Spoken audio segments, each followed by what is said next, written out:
Experiment number 4. Subject numbers 4 through 13. Brainwave activity diminished, but synchronization achieved. Subjects should begin experiencing a shared consciousness. Previous trials indicated rapid deterioration of consciousness. Their minds became an exquisite mass, an amalgam of mental carrion. I'll have to connect myself if I want to experience their terror before it diminishes. Assimilation of subject's consciousness. Initial symptoms: sharp pain and brainstem centered on insertion point, followed by gradual onset of hemorrhaging as capillaries dilate. Over time, degradation of the ego generates strong suicidal tendencies. They lose who they are and become clay, completely reshapeable in my image. But not me. Something keeps me from staying completely within. Father was a stern man, proud, and I thought intelligent. But he was also pious, a believer. Somehow he always supported the church no matter what the newspaper said. He waved away the allegations as if they were infallible. The wretched, the vermin, the stern, all were taken in by that church. They were promised salvation and eternal life. But there's nothing they could promise that I couldn't take away. That cockroach, that sycophant, living off me, feeding off my work. I'll have to figure out how we got the combination to my safe. But there's no time for that now. I'm so close. No one can ever have that data. It is mine. My only way. Whoever opens that safe next had better be ready to pay the price. Aberrant brainwave patterns observed in subjects number 25 and 33, and now again in 55. The one common factor is a case history of dissociative identity disorder.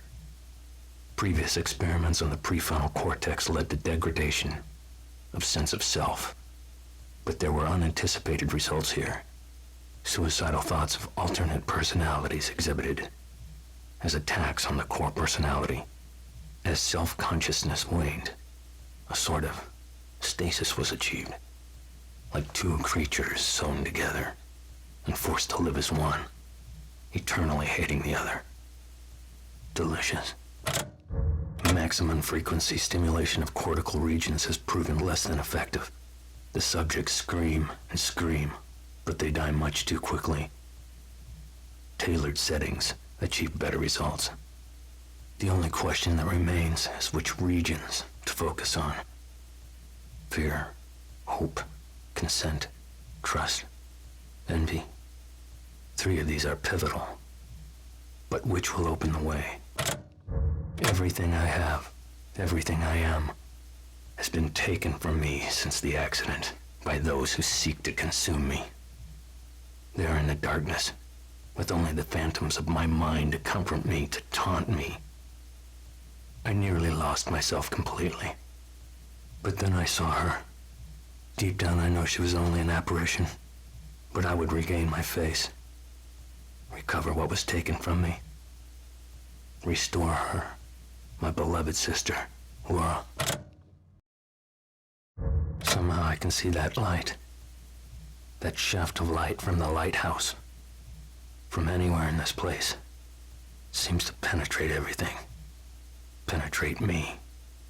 That view of the hospital is not in my memory, yet somehow it is more solid than anything I have made exist here. Was it always there? Something changed under that light. It calls, it repulses, it draws the others. They think they'll reach the source, regain what they've lost. They don't even know what that is. The sedative they used on me must have been my own. I was aware of every slice, every severed nerve, every tug of flesh pulled away from my bones until absolute darkness overtook me. Darkness and pain. 1,000 other sensations as they probed my cerebrum, examined my work. An eternity of intensity. Pain. Pleasure. Rage. Ecstasy. Blending together into a single piercing noise. until the darkness was broken by sparks, like twinkling starlight. The pain, the noise, the light blends together, takes shape. It's a place I know so well. My prison, my home. By the time I realized Jimenez had betrayed me, it was too late. I was so close. He knew it. Knew that I was too focused to notice when he brought those men. They'd never gotten past my traps otherwise. Their device is a perversion of my own. The device I should have created. My data, my equipment, my theories, my mind. They replaced my husk of a body with a new dimension of torment.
Kidman, Julie, you've assembled quite the resume, I see.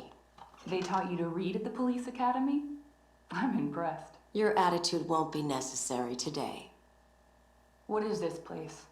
Why am I here? You've been arrested, Miss Kidman, and you're currently being detained.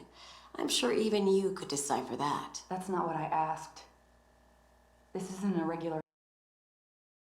They don't give you cushy chairs when you're about to be sent to lockup. No current address. On your own since 14, a runaway it seems. Quite impressive you made it this long without coming to your senses. If your street smarts are that keen, I'd imagine you'd have turned yourself around by now. It's more about survival. You think I'm pissed I got caught? At least I get free food in jail. It's all good to me. What if I told you that today could be different for you? You're a smart kid, you've got nothing to lose, no one to miss you. A person with those qualities could be open to very specific opportunities. What are you saying? You offering me a get out of jail free card or something?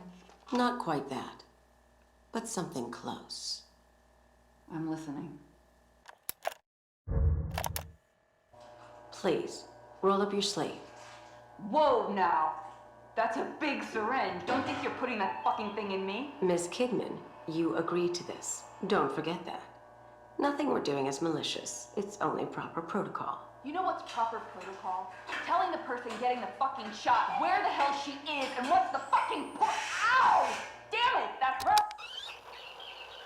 Hey guys, what the fuck?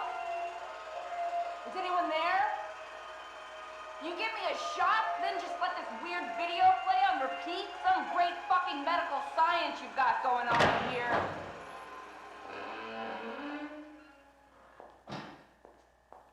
About damn time. All right, can I go now? Not right now, Miss Kidman. How are you feeling? Any headaches? Nosebleeds, perhaps? What? No. But I do feel a little floaty. Almost like I'm underwater. That's consistent with the effects of the compound. We just have one last part of this test to partake in. Then you will be free to go. Sure. Go for it, I guess. Good. I will now ask you a series of questions. You will answer them while watching the images in front of you. You will not look away from the screen. Do you understand? Yes. Question number 1. Have you ever felt abandoned by the ones you trusted? Miss Kidman, please tell me about your family. Next subject. No. We've prolonged this talk for a while now. It's important for our understanding of you. They never gave a shit. Too caught up in that church of theirs. More like a cult. It was like a punishment.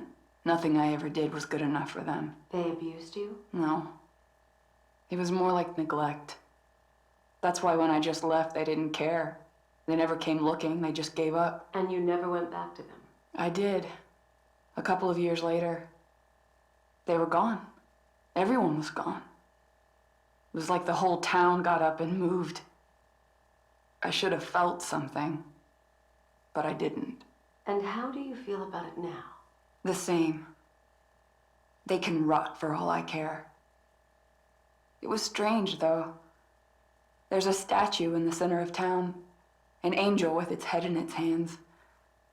I used to just stare at it when I was young, thinking it was sad. But now, I felt like even that statue knew how pitiful life was there. What a terrible place. Well, here's where you'll be living. The view's pretty spectacular, huh? Holy shit. This is different than I'm used to. If you saw where I grew up. The past is over. You're with us now. Here are the keys. It's yours. You'll have to take care of your own food, clothing, and incidentals. But your bank account has more than enough to take care of that. So, that's it? What am I supposed to do? Whatever you desire. But your assignment at the Crimson City Police Department is precedent to everything. You are a police officer, and you must live as such, and act as such. I don't normally say this, but thank you. You shouldn't be thanking us. These aren't gifts we provide. You have a very specific assignment at KCPD, and all of this is in exchange for that. Okay, you're right. Sorry. Don't apologize. Just show us you can do your job. You've been on assignment for a week. How has it been? Observe and report, just like you ordered. It's surreal to be on the other side after all I've been through. Any signs of anything? Nothing yet. I'm not about to be caught snooping around the classified room while I'm still on probation, so I can't get what they have on us. Just earn their trust. That's all you can do now. It'll take a while, but in the end, they will let you in. I didn't know all these police officers were characters, though. Guess the tough, hard-boiled detective stereotype is still going strong. Our reports on Oda are that he doesn't let things slide. So be extra careful around him. Will do. Though I can't imagine us getting along well. And Detective Castellanos. Anything you have to share on him? Seems drunk half the time, but at least he's considerate. Is he really the one people are concerned about? He seems almost harmless. He is known to get emotional. Just make sure to give him his space. Respect him. As your superior. After months of secrets, subterfuge, and indoctrination, they brought me into their fold. This place is elaborate, to say the least. Despite the modernistic visage, the research they have been doing here seems to date back to over a century ago. This place has history, and from what I can grasp, this facility is only one branch of many. Institutions, powerful families, their reach seems grand, and therefore the possibilities for me seem equally as rich. Clearly, my own unique methods at Beacon have piqued their interest, and I am most grateful for the opportunity. Most of what the researchers have been working on, however, seems archaic by today's standards. They told me budget is of no concern. Results are the only thing that matter. Juggling duties here and at the hospital seems manageable, but Reuben, comparatively insignificant, but even at his young age, his studies are remarkable.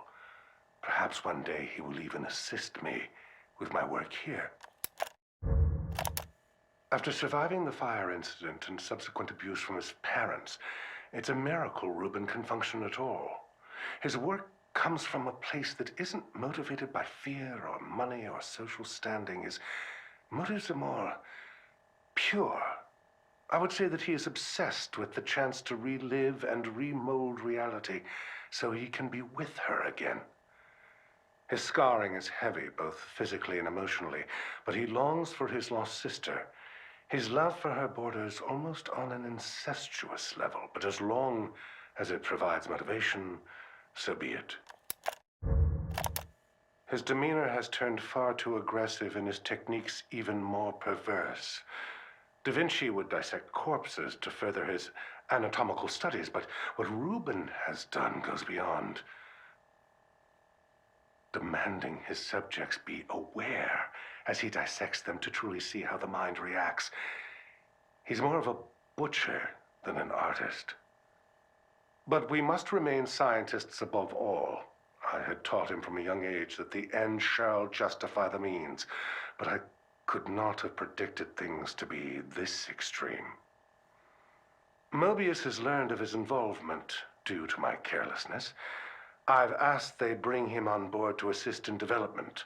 Perhaps offering him better facilities and support will refocus him and stave off his gruesome proclivities.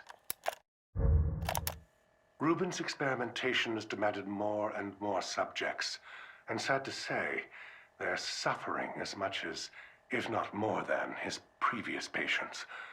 Fortunately, Beacon and the city offer no shortage of expendable subjects. I should feel guiltier than I do, but my Hippocratic oath was abandoned long ago. The scientific and medical potential of the work is too great to be denied. Mobius has also offered me a respectable amount of compensation. Promoting me to director at Beacon is not something to be taken lightly. First, however, they want me to have a reputation, publishing studies in various journals. Repurposing some of Reuben's research towards patient evaluation seems viable. I doubt he will even notice. Despite our powerful benefactors, with this much collateral damage, it's only a matter of time before people start to take notice. KCPD has been dropping by, a female officer. I don't remember her name. Regardless, the police are not something I should be involved with. Mobius says they will take care of it and make an effort to ensure KCPD leave us alone. Then there is the reporter from the Crimson Post, Ivan. something or other. He has become a personal annoyance. He barely qualifies as a tabloid journalist, writing cover stories about tales of church sacrifices and other nonsense. But now he's being persistent about the missing patients claim. I'll be damned if he is the man who brings Beacon down. It seems that Reuben could be useful for other forms of problem solving. Perhaps I can interest this reporter in an exclusive interview. They grow impatient with our progress and demand briefings on the development process. At first stressing the results, but now they work off a timeline based on their needs. Typical bureaucrats. I've been pushing Reuben, but he's retreated further, doing his research at home and refusing to come to the lab unless it's directly working on our STEM prototype. I'm feeling uneasy, and no doubt Mobius is looking on us with question. Reuben has no idea what he's done. It's not surprising that he doesn't care either. He was never motivated by fear of Mobius. The STEM prototype works, but only when connected to Reuben. I've checked the details, and he customized the whole system to only operate with his own brainwave pattern. I left him alone with the device for far too long. Trusted him too much, and despite all my knowledge in the field, it's past the point of fixing. I can't just flip a switch. And that's not the worst of it. They know as well. I'm not going to take the blame for this. I will drag him here and make him fix it. I can't imagine what they will do to him if he doesn't. I saw what they have done to him, and I am appalled. To think the young boy I mentored is now this. A mass of gray matter in a glorified test tube. Could they have been planning this all along?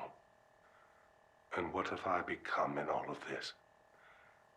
They've managed to keep his mind alive by simulating an artificial body. His consciousness is being confined to a mental straitjacket, a gear in their infernal machine. They have even stricken his name and humanity, referring to him by an anagram, Ruvik. A crude joke, as if spitting on his grave.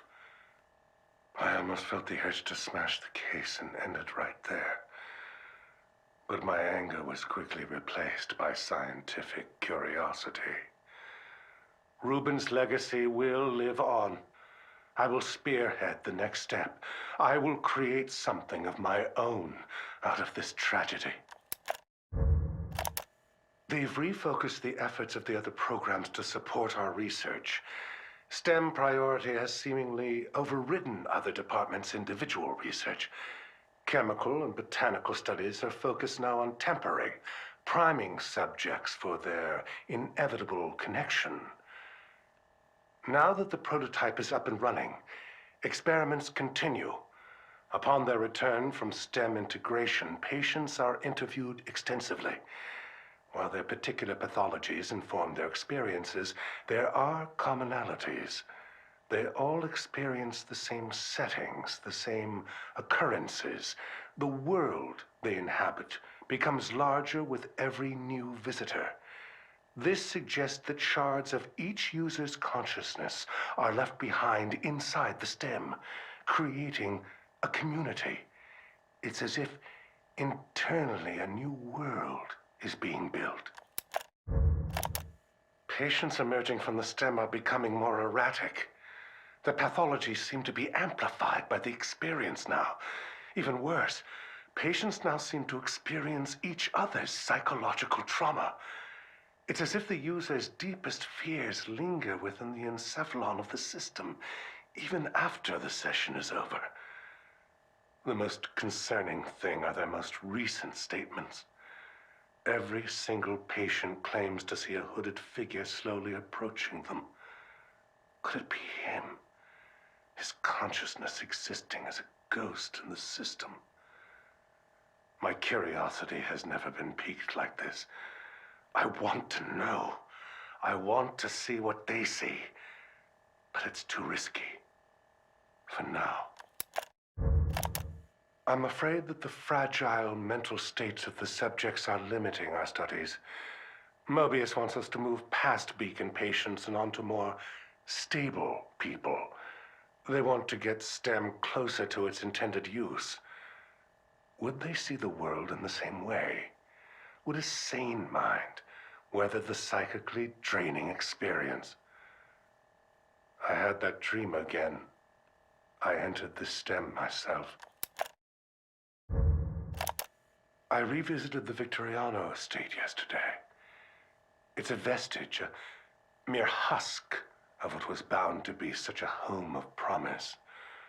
Mobius reaped nearly everything of value when we took on the research ourselves, but Rubin's notes indicate he was involved in something else. There were plans for another STEM prototype.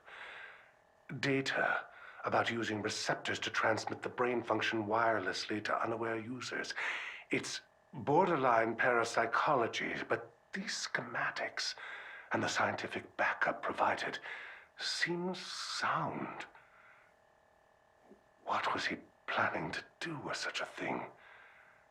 There's only one way to find out for certain, but I must continue these experiments in private, away from their prying eyes. I will not let them know, lest they take this from me as well. Something else is even more harrowing. Our subjects are dying. They come out from STEM abruptly passing with looks of horror in their eyes. The ones that do survive are catatonic, babbling incoherent messes that we can't properly interview. We've done nothing to the process to cause this change. It must be the ever-growing collective consciousness of the STEM system. These patients seem unable to take the strain of exposure. We need more sane subjects, perhaps to cleanse the system. At its current state, the system is unsustainable. Something Mobius will not approve of. This time, only I am to blame for this. Our new prototype in Beacon is almost ready. When it is, I will start its conversion to the wireless system.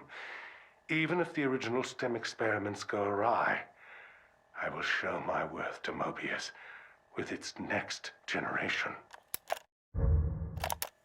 Today was something truly surprising. He was one of the last groups of test subjects. Just another patient I expected to babble and maybe even die.